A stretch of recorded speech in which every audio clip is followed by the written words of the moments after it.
The rain came down in heavy curtains on August 18, 1966, turning the rubber trees east of Nuat into dark silhouettes swaying in the storm. And somewhere within that flooded plantation, a Viet Cong battalion commander squinted through the downpour at a sight that refused to make sense. His men had been hurling themselves against the enemy for more than an hour, driving forward again and again with rifles, mortars, and machine guns, pouring out everything they had rehearsed, everything they had carried through the jungle, every ounce of aggression they had built for this offensive. By any logic he knew, by every pattern of war he had experienced, the Australians should have shattered under that weight. They should have folded, retreated, dissolved into the mud like so many others before them. Yet there they stood, thin shapes among the trees, unshaken, returning fire with a steadiness that made his stomach tighten. Their volleys weren't frantic or desperate. They were precise, controlled, each burst timed, each round landing with intention. And over the radio waves drifting through the storm, he heard no frantic calls or panicked shouting from them, only calm instructions, clipped voices adjusting fields of fire and movement, as if this entire battalion pressing against them was nothing more than an inconvenient rainfall. It was in that moment that the commander understood something his superiors had not prepared him for, something the intelligence briefings had missed entirely. The Australians standing firm in the plantation were not the soldiers he had been led to expect. They were not predictable, not fragile, not careless in their methods. What he faced here was something different, something he and many others in his ranks would only come to comprehend the hard way. This was the part of the Long Tan story rarely spoken aloud, because it was not just the tale of a battle, but the revelation the enemy experienced when they collided with Australian troops in strength for the first time, the gap between their expectations and reality, and the lessons carved into memory through blood and monsoon water. When the Australian task force first arrived in Phuoc Tuy in early 1966, the Viet Cong believed they had little to fear. This province was their home ground. They had mapped every trail years earlier, built hidden supply lines that snaked through the jungle like veins, and nurtured relationships with local villagers who passed information in whispers, and momentum was already in their favor. They had weathered the arrival of one foreign force after another, and to them this was simply another army marching into a war they believed they could control. Their reconnaissance reports described the Australians as part of the broader Commonwealth network, close enough to American doctrine that their tactics would likely mirror U.S. habits: large groups, noisy movement, over-reliance on supporting fire, and rootable through ambushes and grinding attrition. In simpler words, another group of outsiders who could be drained slowly. They were correct about some things, at least at first glance, but within a few short weeks, something odd started creeping into the after-action notes collected by Viet Cong units operating in the region. Patrol leaders began reporting that the Australians didn't behave like their American counterparts. U.S. units often gave themselves away long before they came into view. Their patrols echoed through the jungle with idle conversation, the crackle of radio traffic, and the faint scent of cigarettes drifting ahead of them on the wind. They preferred to move in large numbers, sticking to certain patterns and familiar routes. The Australians, however, seemed to materialize from nowhere. They slipped through vegetation with a patience that made even seasoned VC scouts uneasy. Entire squads would appear suddenly at distances so close it made sentries question whether they had fallen asleep. Some encounters began at 50 meters, others even closer, and each time the VC wondered how they had missed them. A phrase began circulating quietly among them, almost a warning shared between fighters. The ghost men, the ones who walked like spirits. The first clashes revealed something else that unsettled them. These new troops didn't waste ammunition. Their firing was measured, individual shots placed with intention, and automatic weapons used as if the soldiers feared to waste a single round. In the suffocating jungle where visibility narrowed to arm's length and ammunition was carried at great physical cost, that restraint mattered. The Viet Cong noticed it almost immediately. Their early assumption was that the Australians simply lacked firepower or were inexperienced with sustained engagements. But the truth lay elsewhere. The bulk of Australia's infantry might have been young conscripts paired with regulars, yet those men were led by non-commissioned officers who carried entire histories of warfare on their shoulders. Corporals and sergeants who had stalked through the steaming jungles of Malaya and Borneo, long before Vietnam became part of their world. Leaders who learned survival, not from manuals or training rooms, but from weeks of living in dense bush where every sound meant life or death. These were men who could interpret terrain at a glance and maintain discipline under conditions that would fracture less seasoned units. The Viet Cong understood the value of experienced NCOs because they structured their own fighting groups around such leadership. When they saw how tightly Australian sections held together, how efficiently they moved as one body, the recognition was immediate. This enemy wasn't improvising. They knew the jungle with a familiarity that surprised even veteran VC fighters. By the middle of 1966, Viet Cong commanders in Phuoc Tuy had quietly begun updating their intelligence assessments. They now considered Australian patrols dangerous. These soldiers were hard to track, harder to ambush, and maddeningly accurate with their fire. But they also believed something that would later cost them severely. They assumed that while the Australians might excel in small skirmishes, they would crumble under overwhelming pressure. History had taught the VC that foreign armies, especially Western ones, struggled when outnumbered and encircled. They had seen it with the French again and again, watched European battalions unravel when hammered without pause, witnessed officers lose control of their men as the situation deteriorated. Radio discipline would falter, formations would fracture, and soldiers would break away in fragments. This logic had served them well at Dien Bien Phu and in countless other engagements across Indochina. There was little reason in their minds to believe the Australians would prove different. They were still an outside force. They were still fighting on unfamiliar soil. And surely, when caught isolated in a large-scale assault, they would meet the same fate as the armies before them. But what the VC leadership had not accounted for was the simple truth that the Australians were not the French, and they were not fighting a war reluctantly inherited. They were a smaller force, but one composed of soldiers who did not intend to retreat at the first sign of overwhelming odds. They were steady even when drenched in rain and pressed by numbers that should have crushed them. The Viet Cong would only understand the difference once the storm closed around Long Tan, when the sounds of the monsoon blurred into the roar of gunfire, and they realized too late that their assumptions had led them into a battle they thought they could predict, but in reality had never faced before. The men of D Company were a mixture of volunteers who had chosen Vietnam willingly, and young conscripts who had been shaped through training that emphasized independence, initiative, and the absolute responsibility of every soldier to act without waiting for rescue. They had been taught early that in the chaos of jungle warfare, things would inevitably fall apart at the worst possible moment. And when those moments came, the line didn't disintegrate, simply because the plan faltered. The section commander was expected to keep pushing. The corporal was expected to hold his bearing, and the private was expected to keep firing as long as breath stayed in his chest. Surrender was not a word built into their doctrine, and retreat without direct orders was simply not an option.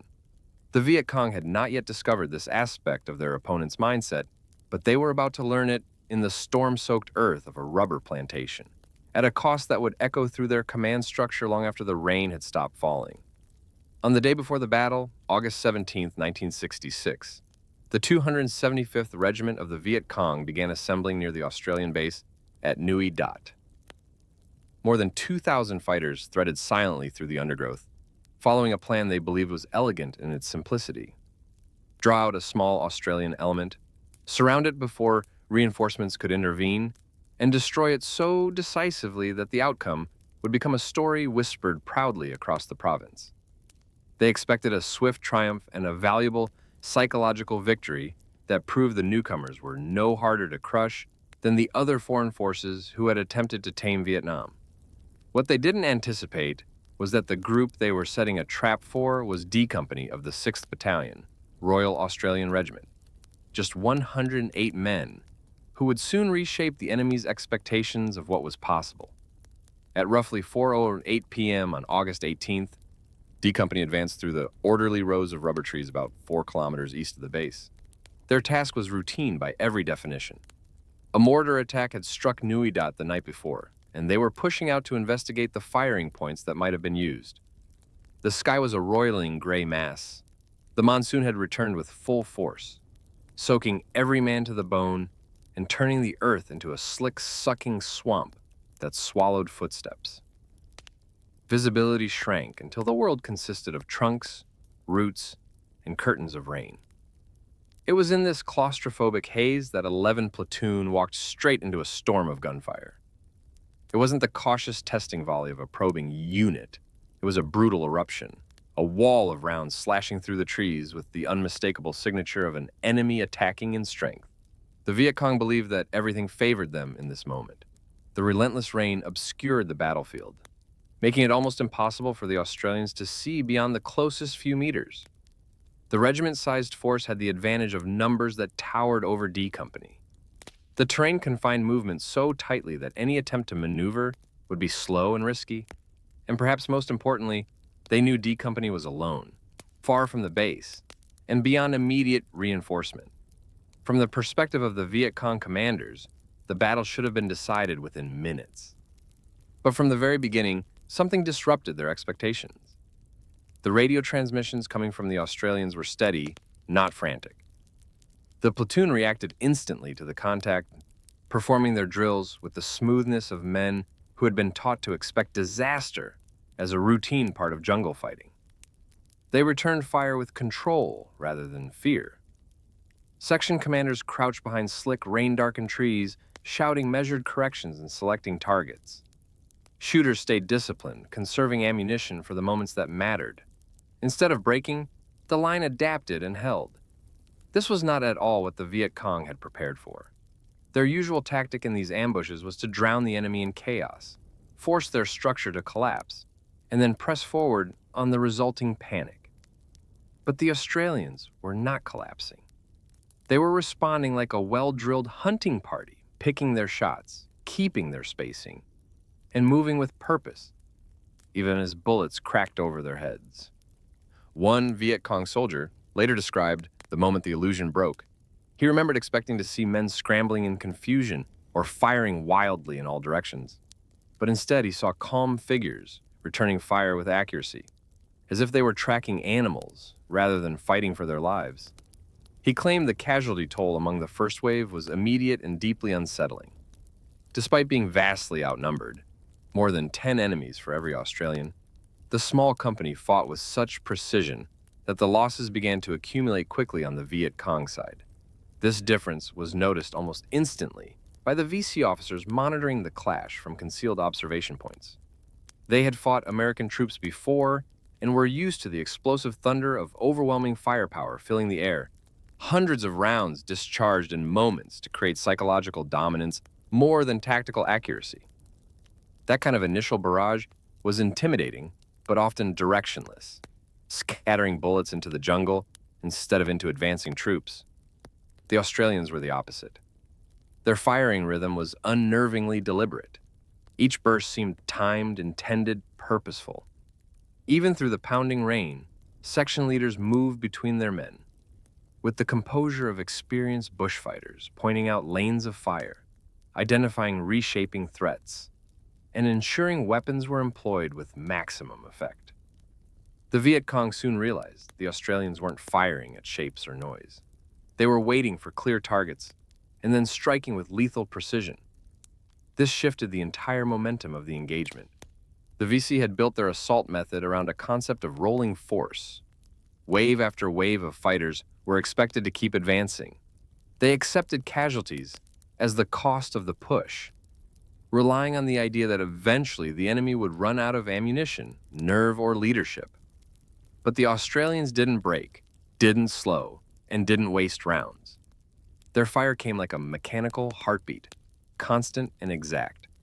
Every fighter who moved forward became visible just long enough to be hit. Instead of losing men at a manageable rate, the Viet Cong found themselves suffering disproportionately heavy losses. Their original calculations had assumed they would trade 2 of their soldiers for every Australian. Painful but acceptable for wiping out an isolated company.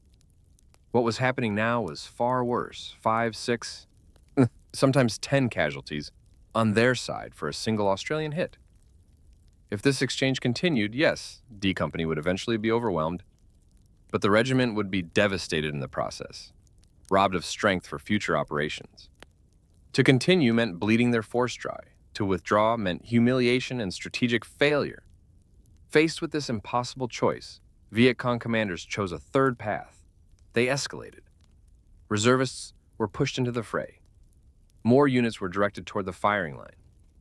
Orders were shouted to resume the attack with even greater intensity.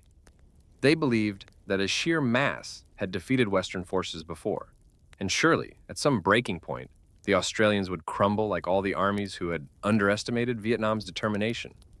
They still had not understood that this time, their assumptions were about to fail them completely. The Viet Cong were convinced the Australians had to buckle eventually. Every army did. Their own doctrine was built on that belief. Wave after wave of infantry, never allowing the enemy a moment to breathe, never letting them reorganize, never giving them the space to think. That formula had been refined through years of conflict, proven against the French, tested against South Vietnamese units, and often brutally effective against American formations. The theory was simple. Keep pushing bodies forward until the opposition reached that invisible point where discipline cracked and instinct overpowered training. That moment usually came sooner or later, but out there in the soaked gloom of the plantation, D Company refused to give way. As the first hour of fighting unfolded, the Australians shifted into a defensive shape that had been drilled into them since their earliest days of training. 3 platoon formed the main line, stretched among the rubber trees, while 4 platoon held themselves back slightly to act as a reserve in case the enemy broke through. Each soldier adjusted his position so his field of fire overlapped with the next, creating a mesh of coverage that left few blind spots. When the Viet Cong surged forward expecting to smash through a disorganized group, they ran into something completely foreign to their previous experience. They collided with fire discipline on a scale they had not anticipated. Not everyone in the Australian line was shooting at once. They cycled their fire with methodical timing. While one section unleashed controlled bursts, another paused to reload or reposition. When that group resumed, the first fell silent and conserved ammunition. The arcs overlapped perfectly, forming a continuous line of deadly accuracy. Every burst served a purpose. Every round found a target. Later, a Viet Cong company commander admitted the shock this caused. He remarked that they had assumed the Australians would empty magazines wildly, like many American units tended to do, but instead they fired slowly and deliberately, and each shot seemed to strike someone. The attackers couldn't close the distance. Then the situation worsened for the Viet Cong. The sky rumbled as the Australians brought their artillery into the fight. They had New Zealand gunners attached to the task force, crews manning 105mm howitzers that were now operating in rain so heavy it blurred the world. Visibility was almost non-existent. Yet the shells began landing with terrifying accuracy. Forward observers who had pushed out with D Company were hunched among the trees, calling in fire missions through the static and storm. Coordinates were relayed, adjustments made, guns set, and within seconds the rounds were screaming overhead. They slammed into the battlefield, exploding so close to the Australian line that the ground shook beneath their boots. The Viet Cong had assumed that the downpour would render artillery nearly useless, thinking the weather would distort radio signals and complicate accuracy. Instead, the shells kept landing precisely where they hurt most. A captured document later revealed their surprise, noting that the Australian and New Zealand coordination was faster than anything they had previously encountered, and that even in dreadful weather, the rounds arrived in minutes, not the long delays they were used to exploiting. Still, the Viet Cong leaders pressed their men forward. They had brought superior numbers. They had orders to crush this isolated force, and they clung to the belief that sheer momentum would eventually roll over the line.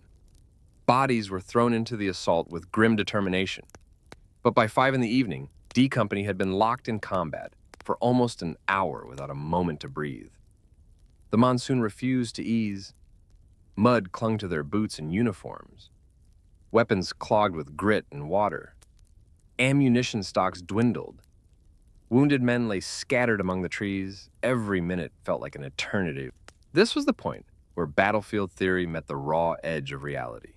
This was where fear pressed hard against resolve and exhaustion clawed at the mind. This was where a soldier confronted the most primal question he would ever face. Do I stand my ground or do I run? The Viet Cong watched intently for signs of collapse. They searched for that telltale moment when stress frayed discipline, when someone broke the line. when the order to withdraw didn't come from a commander but from human fear. That moment had decided countless battles before, but it never arrived. Instead, corporals and sergeants moved through the positions with steady purpose. They checked rifles for jams, they redistributed ammunition, they pulled wounded mates to cover, they directed fire with sharp hands and low voices, and soldiers shared their last magazines with men running dry. Others dragged casualties through the mud while bullets cracked around them. It wasn't sentimental heroism. It wasn't something practiced for audiences or carved into recruiting posters. It was a simple, brutal truth of warfare. You survived because the man beside you refused to let go. And so, the line held. These acts didn't go unnoticed. The Viet Cong observed that when an Australian fell, others immediately shifted to protect him. When a section began running low on ammunition, runners sprinted through exposed gaps in the line, carrying magazines through the rain even while the air hummed with rounds. There were no soldiers left abandoned, no men ignored in the sludge, no position left undefended. One Viet Cong platoon leader later confessed that the moment it became clear the Australians weren't going to disintegrate was deeply unsettling. He described it as fighting a single living creature rather than separate men. When one segment took pressure, the others instinctively adjusted to support. No weakness, no openings. The rain continued falling in endless sheets. The Viet Cong kept advancing because their orders demanded it. The Australians remained anchored to their shrinking perimeter, responding to every threat with the same cold focus they had shown since the first shots. And even as the fighting grew fiercer, the Viet Cong began learning. Their junior officers and NCOs forced themselves to observe the details even while bodies dropped around them. Those details would later be shared, studied, and adapted into new training. They noticed that Australian casualty management was immediate and coordinated. When a man was hit, 2 others moved to shield him from fire, while the rest of the section rebalanced their positions so the line never sagged. The wounded were pulled back while still firing if they remained conscious. Medical care began right there in the mud. There was no hesitation and no chaotic swarm around fallen men. Many other armies hesitated when the wounded piled up. Clusters formed. Panic spread. The Australians avoided both extremes and kept functioning with near mechanical precision. Another observation troubled the Viet Cong greatly. The Australians' radio discipline held strong even after nearly 2 hours of violent combat. Signals they intercepted carried calm exchanges. Call signs remained correct. Orders remained short and professional. No screaming, no overlapping voices, no sign of a command structure buckling under the weight of fear. The Viet Cong realized with growing unease that they weren't fighting a unit hoping to survive. They were fighting a company determined to hold until the very last man if necessary.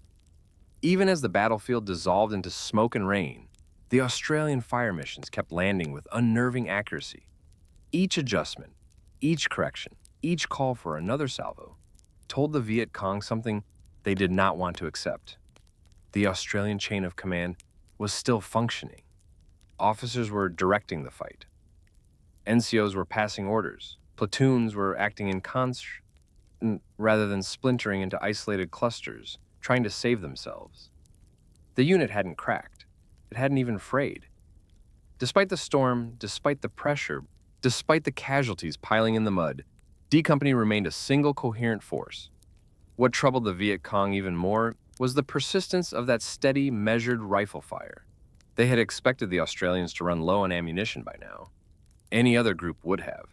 But the tempo of Australian shooting had not changed. It was still controlled, still accurate, still organized, so that one section covered the next, every field of fire locked in with the one beside it. The attackers had thrown mortars, waves of infantry, infiltration squads, and nearly 2 exhausting hours of constant battle pressure at these 108 men. Yet D Company refused to give way. They were still killing, still holding, still answering every new surge with the same cold discipline. By 6 in the evening, the fight was reaching a terrifying peak. The Viet Cong had committed everything they had in the area. The weight of their assault finally punched through sections of the perimeter.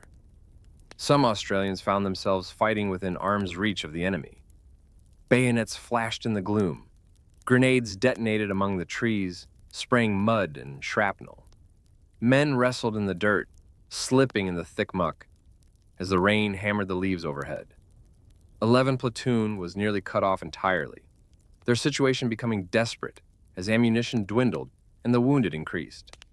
This was the moment the Viet Cong had been waiting for. Every instinct told them that this was when foreign forces always broke. Under this kind of pressure, most units lost their cohesion. Panic seeped into the ranks. Someone fired wildly. Someone else tried to run. The line dissolved. But even now, standing on the razor edge of collapse, the Australians held themselves together. Platoon commanders continued issuing crisp orders through the radio. Sections shifted to support one another. Fire remained controlled. No one fired blindly, no one ran. It bewildered the attackers. They had broken units in far stronger positions than this. They had watched formations twice this size fall apart after half this pressure. Yet the Australians fought on with a stubbornness that defied every calculation. Many years later, one Viet Cong veteran tried to put words to the disbelief of that evening. He said they expected Australian resolve to crumble, but instead they found something harder than their own determination. Even when the lines were breached, he said, the Australians didn't pull back. They fought with greater ferocity. Part of the fear came from the weapons in Australian hands. Their standard rifle, the L1 SLR, fired a heavy 7.62mm round with brutal precision. In the hands of men trained to hit exactly what they aimed at, it became a weapon the Viet Cong learned to dread. They described its rhythm as a steady, cracking heartbeat echoed through the rain, and each crack meant another attacker falling. They knew that when that sound rang out, someone was dead. The Australians didn't waste bullets. Then, at 6:15 p.m., a new sound rose through the storm. Engines, loud, roaring, metal grinding through mud. From the distance came armored personnel carriers, 113s of 3-troop 1st APC Squadron, charging through the rubber trees at full throttle. Inside were reinforcements from A Company and badly needed ammunition. Dark shapes of armored steel burst through the plantation rows like unstoppable creatures. To the Viet Cong, this wasn't just a complication. It was a nightmare made real. They had poured every available soldier into crushing D Company. Their formations were stretched thin. Their flanking elements were exposed. Their attack was already strained to the breaking point, and now armored vehicles were hammering straight into their open flank. The M113s tore through the plantation with machine guns blazing, sending streaks of tracers slicing through the dark. Infantry leapt from the carriers and charged forward, adding fresh strength to the Australian line. Artillery continued to pound the battlefield.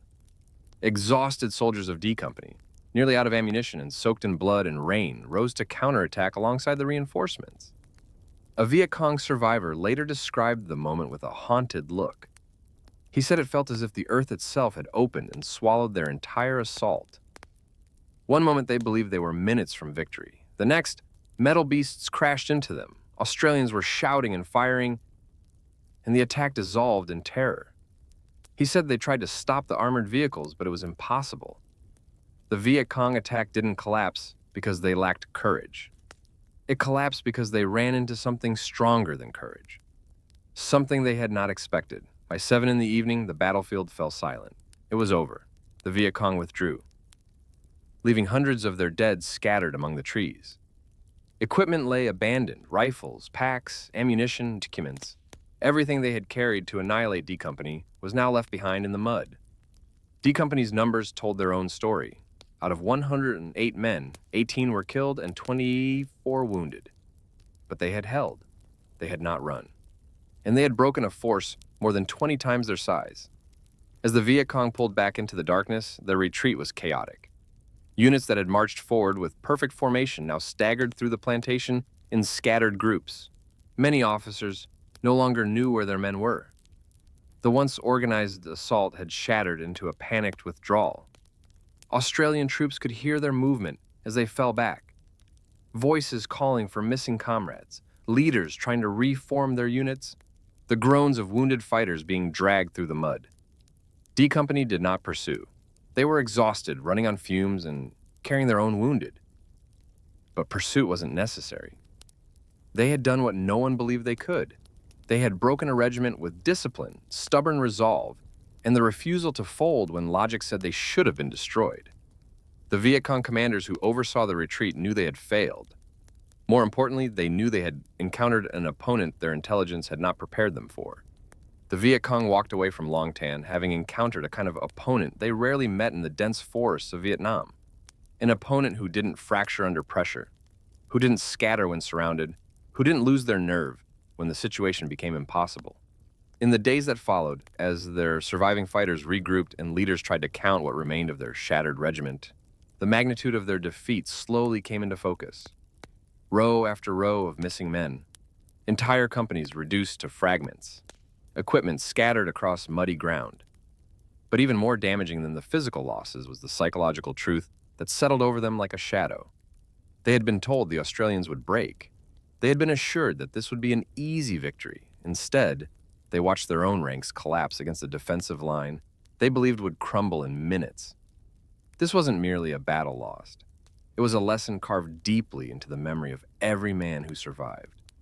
The Australians were not like the forces they had beaten before. They could not be unraveled through familiar, predictable tactics. They could not be intimidated by overwhelming numbers alone. To fight them again meant approaching them with caution, adapting tactics, acknowledging that these were not simply foreign soldiers, but disciplined infantry who refused to accept the fate their enemies tried to impose on them. When dawn finally broke the next morning and the relentless monsoon eased, the battlefield revealed its grim truth. 245 bodies lay across the plantation, strewn among broken trees and soaked earth. Based on captured paperwork and intercepted communications, intelligence later estimated that total Viet Cong casualties, dead and wounded, surpassed 600. A full regiment had been smashed open. In the following weeks, Viet Cong commanders held long discussions, piecing together reports, prisoner statements, and rescued fragments of intelligence. They wanted to understand what had gone wrong, why a force of more than 2,000 men had failed to destroy a company barely over 100 strong. The first miscalculation sat at the heart of their planning, assuming the Australians would fight like American units. This wasn't a criticism of American soldiers, but an observation about doctrine. American forces leaned heavily on firepower, air support, artillery, overwhelming explosive force. It worked well for them, but it encouraged different habits. Australian infantry, on the other hand, relied on their own rifles because they operated under the assumption that support might not arrive in time. That difference changed everything. Australian soldiers were taught not just to shoot, but to value every round. They trained with the expectation that resupply might fail, that reinforcements might arrive too late, that survival depended on accuracy, not noise. When the Viet Cong surged forward expecting wild return fire and rapid ammunition depletion, they instead ran into precise, timed bursts that hit exactly where they were aimed. Each section took its turn, firing in rotation so no part of the line ran dry. It wasn't chaos. It wasn't panic. It was a practiced rhythm that left no opening for the assault to exploit. Their second major mistake was trusting the weather to shield them. The Viet Cong commanders had been convinced that monsoon conditions would cripple Australian artillery. With visibility reduced to almost nothing and radios struggling in the downpour, they assumed the howitzers would take too long to respond, or would land rounds too inaccurately to matter. That assumption led them to push large formations across open areas, believing the rain hid them. But they hadn't accounted for the skill of the New Zealand artillery crews attached to the task force. Those gunners were among the most efficient in the world, and the Australian forward observers with D Company, men like Sergeant Maury Stanley, were experts at calling fire missions under impossible conditions. Coordinates were pushed through static-choked radios. Guns were laid in moments. Shells fell within meters of the Australian line, dangerously close but deadly to the attackers. A captured Viet Cong note later admitted that the enemy's artillery support responded with frightening speed and startling accuracy despite the storm, causing unexpected and heavy casualties. In simpler terms, they thought the sky would protect them. Instead, it betrayed them. But the most catastrophic misjudgment was the one the Viet Cong believed least likely to fail. They trusted that human nature would do the rest of the work.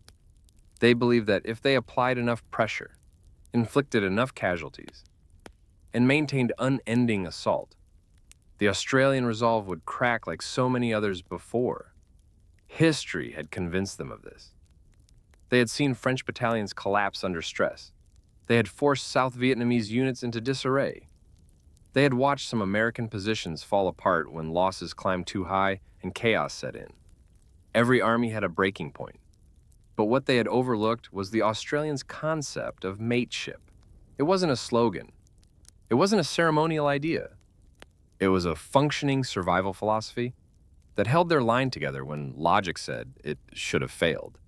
When a man knew his mates would drag him back if he fell, when he understood that someone would run through gunfire with ammunition for him, when he trusted that the section beside him would shift to protect his flank without needing orders, fear behaved differently. Fear didn't vanish. It simply became shared, a burden carried equally across the platoon. No one wanted to abandon the man beside them. No one wanted to be the first to turn away. So no one did. The Viet Cong observed this behavior in real time during the battle. They wrote about it afterward in their analysis. They noted that Australian soldiers retrieved their wounded with disciplined urgency, even while bullets snapped through the rain. They watched ammunition carriers sprint through open kill zones without hesitation. They saw sections reorganize themselves instinctively whenever one part of the line was hit hardest. One report from their side captured it perfectly. The Australians did not fight as individuals. They fought as a single entity. Breaking one soldier did nothing to break the whole. In the end, the Viet Cong's calculations failed because they misunderstood the one factor that determined the outcome of the battle. The Australians weren't fighting for survival alone. They were fighting for each other. What crushed the Viet Cong at Long Tan wasn't heavier weapons or superior numbers. It was something far more difficult to measure. It was the simple, stubborn will of the men in that plantation, the refusal to run when every instinct screamed danger, the determination to stand their ground when any rational mind would have fled, the unspoken promise among them that no one would abandon the man beside him. The Viet Cong possessed courage of their own, born from years of fighting in their homeland. But on that drenched August afternoon, they collided with Australians whose will burned hotter than the storm surrounding them. After Long Tan, the 275th Regiment withdrew into the deeper jungle to rebuild what remained of their shattered force. Nearly one-third of their strength had been wiped out in a matter of hours. But the physical losses weren't the most crippling blow. The regiment lost something intangible but devastating: the confidence that Australians could be crushed by the same tactics that had worked on other foreign armies. Something fundamental had changed. In the months after the battle, Viet Cong tactical evaluations shifted dramatically. Captured paperwork and interrogations revealed an entirely new understanding of Australian troops. The Viet Cong listed several observations with a mixture of caution and reluctant admiration. First, they noted that Australians did not operate like American units. They moved quietly, traveled in smaller groups, and displayed a patience that made them difficult to track. Their ambushes were carefully constructed and sprung without the clumsy noise that often exposed larger American patrols. Second, their fire discipline was nothing short of deadly. Viet Cong fighters learned to expect that every Australian burst meant an injury or a death. There was no wild shooting, no wasted ammunition, no blind volleys. A controlled shot from an Australian soldier almost always found its mark. Third, the Viet Cong came to deeply respect the leadership of Australian corporals and sergeants. They observed how Australian sections functioned with surprising autonomy, seamlessly adjusting during chaos without needing constant officer direction. Even when battles turned messy, the command structure remained clear, and the junior leaders kept their men steady. Finally, the Viet Cong recognized a psychological strength they had underestimated. Standard tactics, encirclement, ambush, overwhelming numbers, simply didn't break Australians the way they broke other units, and panic did not spread through Australian ranks. Even when surrounded or cut off, the Australians resisted with the kind of calm determination that made them exceptionally dangerous. Late in 1966, a Viet Cong training document bluntly stated, "Australian units at all levels must be treated as highly dangerous. Avoid contact unless numerical strength is overwhelming. Do not assume they will retreat when pressured. This statement represented a monumental change in Viet Cong thinking. Before Long Tan, Australians had been grouped with other Western forces, dangerous, yes, but vulnerable to the same traps and tactics. After Long Tan, the Viet Cong recognized they were dealing with a different kind of opponent altogether. New instructions were issued across multiple units. Scouts were told to give Australian patrol routes a much wider berth. Ambushes had to account for the possibility of fierce, accurate return fire rather than chaotic panic. Commanders were given permission to disengage early rather than risk heavy casualties and prolonged fights. The Viet Cong also began studying Australian patrol patterns more carefully. They noticed these soldiers often moved in darkness, navigating terrain with confidence that indicated intense training. The Australians seemed at home in the thick foliage, comfortable in silence, unafraid of the night, and capable of slipping through jungle paths without revealing themselves. They also observed changes around the Australian base at Nui Dat. Instead of relying solely on static defenses, the Australians conducted constant patrols in every direction. Their active defensive strategy pushed out several kilometers from the base, making it almost impossible for the Viet Cong to gather large forces secretly. Planning another assault of Long Tan scale became unrealistic. They knew the Australians would discover them long before they could strike. But perhaps the most significant shift occurred in the minds of individual Viet Cong fighters. Word of Long Tan traveled fast through the ranks. Men who had taken part in that battle told stories of the Australians who refused to break, even when surrounded, battered by the rain, and outnumbered many times over.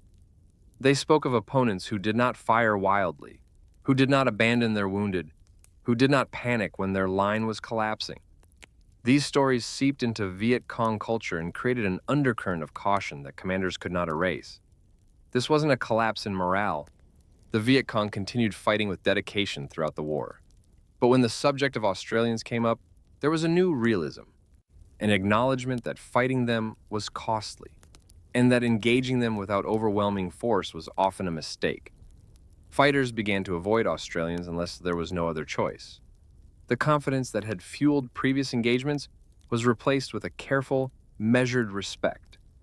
Years later, as veterans from both sides shared their experiences, a clearer understanding of the Viet Cong perspective emerged.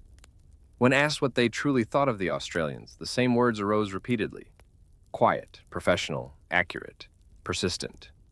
They admired the Australians' mastery of jungle warfare, recognizing soldiers who seemed to understand the rhythm of the terrain, who moved with intention, and who relied on skill rather than technology. They respected the loyalty Australians showed to each other, a loyalty the Viet Cong understood well. They had their own form of brotherhood.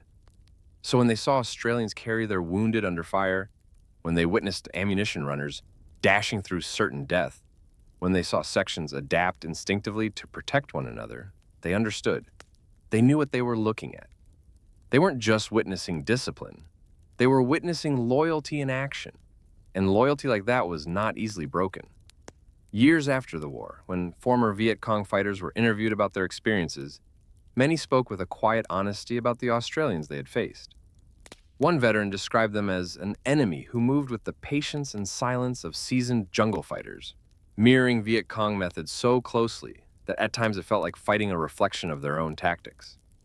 But there was one difference he couldn't forget. He said the Australians shot with a level of accuracy that made every burst dangerous, every single round a threat.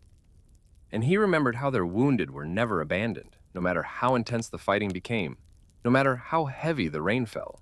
The Australians always carried their injured back. Never, he said, did they leave one of their own behind. Another fighter recalled the moment their assumptions were shattered. He explained that they went into Long Tan believing victory was certain, that the Australians were just another foreign force who would crack when the pressure rose.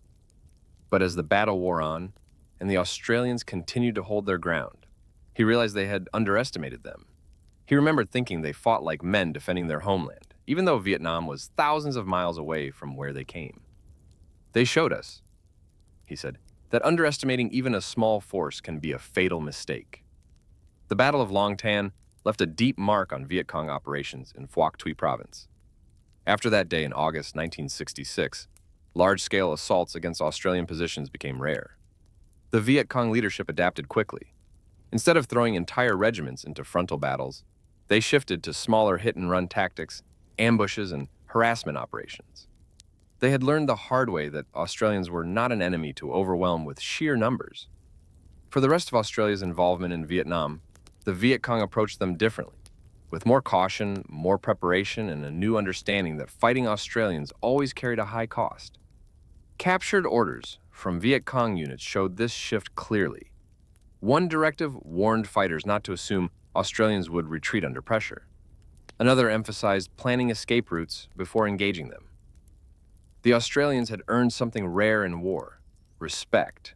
Not fear rooted in panic, but a professional recognition of an enemy who understood their craft, who stood their ground, and who fought with precision even when the odds were stacked against them. This respect showed itself in subtle ways across the following years.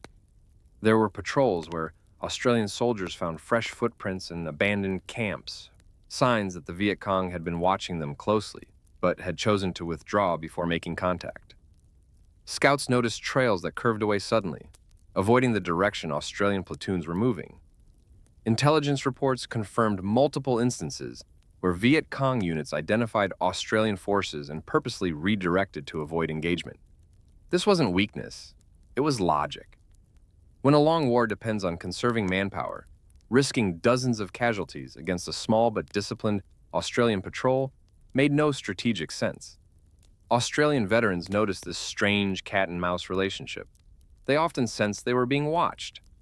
They found signs of observation everywhere: cut foliage, disturbed earth, recently emptied fighting pits, yet ambushes never materialized. The Viet Cong were there, but they kept their distance unless conditions strongly favored them. In an odd way, this built a mutual, unspoken understanding. Both sides acknowledged the other's professionalism. Both sides knew that any fight between them would be costly. So unless strategy demanded it, unnecessary bloodshed was avoided. This didn't mean the war softened. Far from it. Phuoc Tuy remained dangerous and violent. Mines, booby traps, and sudden ambushes still claimed lives. The conflict continued to take its toll. But the nature of engagements shifted. The Viet Cong avoided set-piece battles with Australian infantry. They focused instead on delaying actions, harassment, and attacks on less fortified locations. The Australians, meanwhile, adapted to the Viet Cong's new caution, conducting deeper patrols and refining their own jungle tactics. Over time, the war between them resembled a slow, methodical chess match. Two skilled opponents maneuvering, probing, anticipating, and avoiding reckless moves. 18 Australians died at Long Tan. Their names are carved into the Long Tan Cross. And each year on August 18th, those who survived gathered to remember them. They weren't looking for glory when they marched into that plantation. They didn't imagine they would become part of one of the most studied battles of the war. They simply did their duty. They trusted their training, their leaders, and most of all, each other. When the storm fell and ammunition dwindled, when hundreds of enemy fighters surrounded them, when every calculation said they should have been wiped out, they didn't run. They held. They endured. They fought because the man next to them was fighting, and because letting him down wasn't an option. That isn't mythology. That isn't propaganda. That is what happened. And to the Viet Cong who studied that battle afterward, who carried the memory of it through the rest of the war, the lesson was unforgettable. They didn't walk away fearing Australian invincibility or imagining superhuman abilities. What they saw was something far more grounded and far more formidable: professionalism, discipline, loyalty, and the unbreakable resolve to stand firm when everything around them was falling apart. The Australians at Long Tan were not just another group of foreign soldiers passing through the war. To the Viet Cong, they became a force that demanded respect, a force they had to rethink, a force whose presence altered the way they fought. And they were remembered long after the final shots echoed away, long after the rain eased, long after the war ended. August 18th, 1906, was never just another day in the war. It became the moment the Viet Cong discovered something Australians had understood long before their boots touched Vietnamese soil. Mateship was not a catchphrase or a motto printed on recruiting posters. It was the reason men dug in when everything around them screamed for them to run. It was the force that held a line together when logic, numbers, and fear all insisted it should collapse. It was the quiet, stubborn heart of the Australian soldier, and Long Tan made that truth impossible to ignore. The battle would go on to be remembered as one of the most defining engagements fought by Australian forces in Vietnam, D Company of the 6th Battalion. Royal Australian Regiment earned unit citations for their actions, and many of the men received individual honors, medals for courage, distinguished conduct awards, mentions in dispatches. The gunners who fired in impossible conditions and the armored crews who smashed through the rain to reach their mates were recognized as well. Together they embodied the highest traditions of Australian service. Lest we forget is not just a phrase spoken at ceremonies. It became woven into the legacy of that day. In the years that followed, military scholars dissected the battle with fascination. Long Tan became a case study that demonstrated just how far training, discipline, and unity can carry a small force against overwhelming odds. The numbers alone almost defy belief. 108 Australians facing more than 2,000 Viet Cong. Historians have compared it to famous last stands across the centuries, but the men who were there always resisted those comparisons. To them, it was not mythology. It wasn't a story about glory. It was simply the job they had been prepared to do, trusting their training, obeying their officers, and refusing to leave their mates behind. Yet beneath their quiet explanations lies the remarkable truth. From a tactical perspective, what D Company accomplished should have been impossible.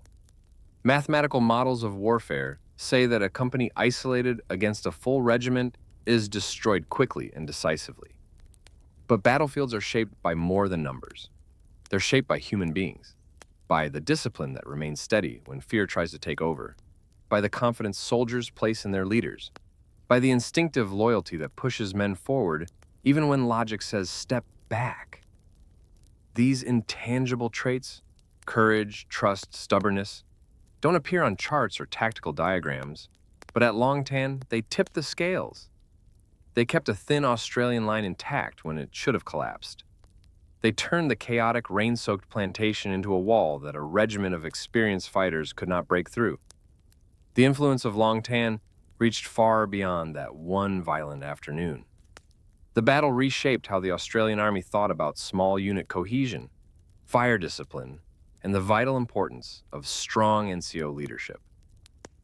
The lessons learned there about patience under fire, the value of accurate shooting, and the ability of well-trained platoons to operate independently would echo through decades of Australian military doctrine.